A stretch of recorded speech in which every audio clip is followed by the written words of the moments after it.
आसाराम बाड़ी इलाके के स्थानीय लोग, बीएसएफ और पुलिस ने समय पर अपनी ड्यूटी निभाकर बहुत अच्छा काम किया है। उन्होंने 11 बांग्लादेशी नागरिकों को भारत में अवैध रूप से प्रवेश करने के आरोप में ग्रामीणों की मदद से पकड़ लिया। इस दौरान एसपी रणआदित्य दास ने बताया कि इन बांग्लादेशियों के खिलाफ फॉरेनर्स एक्ट के तहत मामला दर्ज किया गया है और उन्हें अवैध सीमा पार करने का दोषी घोषित किया गया है। उन्होंने ये भी कहा कि सीएए का गलत फायदा उठाकर कुछ हिंदू बांग्ला समुदाय के लोग भारत में प्रवेश कर रहे हैं, जिसकी वजह से पूरा उत्तर पूर्व क्षेत्र खतरे में पड़ गया है।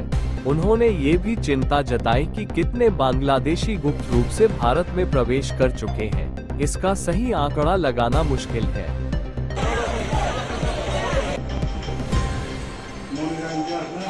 বাড়ি কোন জায়গাতে? কোন দিকে আইছেন আপনারা? কিভাবে চুরাই পথে আইছেন? আপনারা কত টাকার বিনিময়ে আইছেন?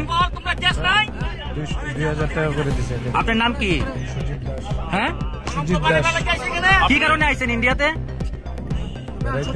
হ্যাঁ, তো চুরাই পথে কি বেড়াইতে আসা যায়? কে নিয়ে আইছে আপনারা? কে নিয়ে আইছে? হ্যাঁ, শঙ্কু দাস। কতদিন ধরে চিনেন শঙ্কু দাসকে? শঙ্কু দাসকে তো আমরা চিনি না, আমরা ওই বাংলাদেশ থেকে যে দিচ্ছে ওই শঙ্কু। বাংলাদেশ থেকে কে কে আপনারা? নন্দু। আপনার বাড়ি কোন কইছেন? হবিগঞ্জ। নমস্কার। কালকে আমাদের কাছে একটা ইনফরমেশন আছে 30 তারিখ সন্ধ্যা 7:30 নাগাদ, যে কিছু বাংলাদেশি ন্যাশনালকে আটকে রেখেছে পাবলিক আসারাম বাড়ির এরিয়াতে। তখন ইনফরমেশন পাওয়ার পর আমাদের অফিসাররা ওখানে যায়, গিয়ে তাদেরকে পাবলিকের সঙ্গে কথা বলে, কিন্তু পাবলিক তখন মানতে চায়নি, কারণ তারা চাইছে বাংলাদেশকে তখনই পুশব্যাক করার জন্য সঙ্গে সঙ্গে ওখানে। কিন্তু আমাদের কিছু রোল রেগুলেশন আছে, তার জন্য আমরা চাইছিলাম যে ওনাদেরকে ব্যাক করে আমরা যে অ্যাপ্রোপ্রিয়েট সেকশন ল থাকে ওনাদের এগেনস্টে কেস করার জন্য। সেই অনুযায়ী প্রথম দিকে ওনারা একটু ছিল মানতে রাজি হয় নাই, কিন্তু পরবর্তী পর্যায়ে তাদেরকে বোঝানোর পর আমাদের কাছে হ্যান্ড ওভার করে।